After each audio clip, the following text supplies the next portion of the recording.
Hey, what's up everybody? It's Bearmus RC, and today I am going to show you guys how to install beadlocks onto a tire for the Scx24. So going from this to hopefully this, and it's pretty easy to do. First things you're going to want to probably use is some sort of toolkit or the proper tool to make sure that all the screws come off. If you want, you can get one of these 6-in-1 kits you can get from Injora. They're really cheap and they guarantee that you have the right screw size, so you don't have to worry about getting the right tool. With that, I would like to begin. There are three main components to a beadlock, and that's the actual wheel. This would be called a lid or some sort of cover that grips everything. This can go in the front or the rear depending on what the wheel actually orientation is, and the actual ring. So this is a brass ring, so it holds a lot of weight, and the wheel itself is not too heavy. Sometimes you can get both where they're really heavy, or you can just sometimes you can just upgrade the brass ring. So the first thing you want to do is grab your tire. Make sure that the tread is facing the right direction. If there are treads on it, just so you want your wheel to be facing on the outside. So whether that's the right side of the car or the left side of the car, you want to make sure that if there are treads that you're doing it the right direction. So once you grab your tire, first thing you want to do is grab your actual brass ring. This is where all the weight's at. And for this example, these are trail wheels. They're really cheap on Amazon. You want to grab the brass ring and stuff it inside the foam. You want to make sure that it's not getting caught and that it should sit perfectly flush on the actual tire. So it should look like that. It should be almost hidden. And then some of these brass rings do have specific direction. For this specific one, it doesn't, so it doesn't matter which direction I can face it, it'll hook no matter what. So the second thing you want is to grab the actual wheel, and as I've mentioned before, you want to know what direction it's facing. So if I want the wheel on the outside, I would push it from behind. If I want the wheel on this side, then I'd do the same thing. I'd push it from this side and then through. So for this specific scenario, I'm gonna push the wheel because I want the actual rim to be here. So grab your actual wheel and then push it in the same way you did your ring. So I flip it over and I just kind of push it in, and it should sit perfectly flushed on the actual tire. There shouldn't be any extra, it shouldn't be pinched. That's what I'm trying to say. So it should sit flush like that, and the wheel itself should be visible from the outside. So it should be able to hook around the actual tire. Last but not least, you want to get your actual lid or whatever it comes with to hook it, and you want to put it on top. For this specific wheel, you can't put it in the rear because it doesn't lock, but for some wheels, you'll have a ring, or you'll have this lid that will cover in the rear so the beads don't actually show.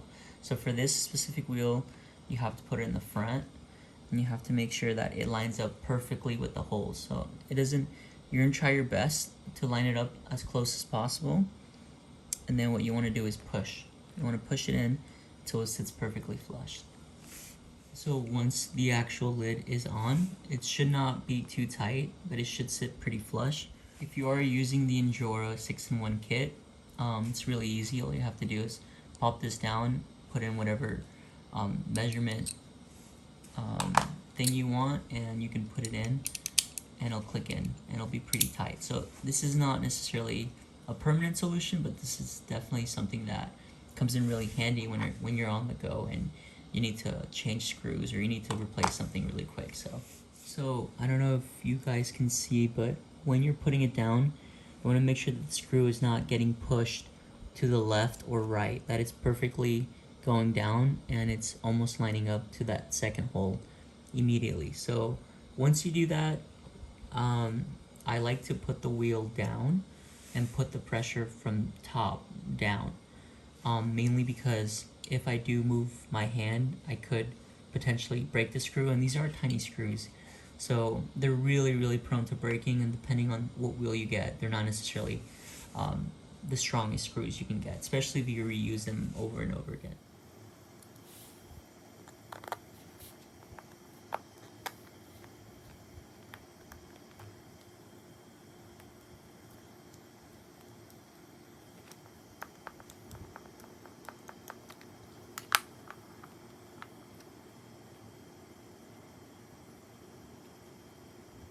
Really quick, guys, as I was screwing this in, one side, it was pulling on the other side, and the actual rubber started coming out. So it's really important to make sure that the wheel stays with the actual rubber, that there isn't any excess, or there's no any weird formations, or the rubber's being stretched. So take your time when you're doing this. It does take a little bit.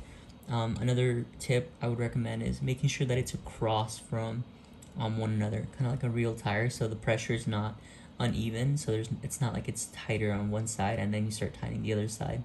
But you want to do where it's tight on the right side, tight on the left side, and then across and on until all the screws are filled in.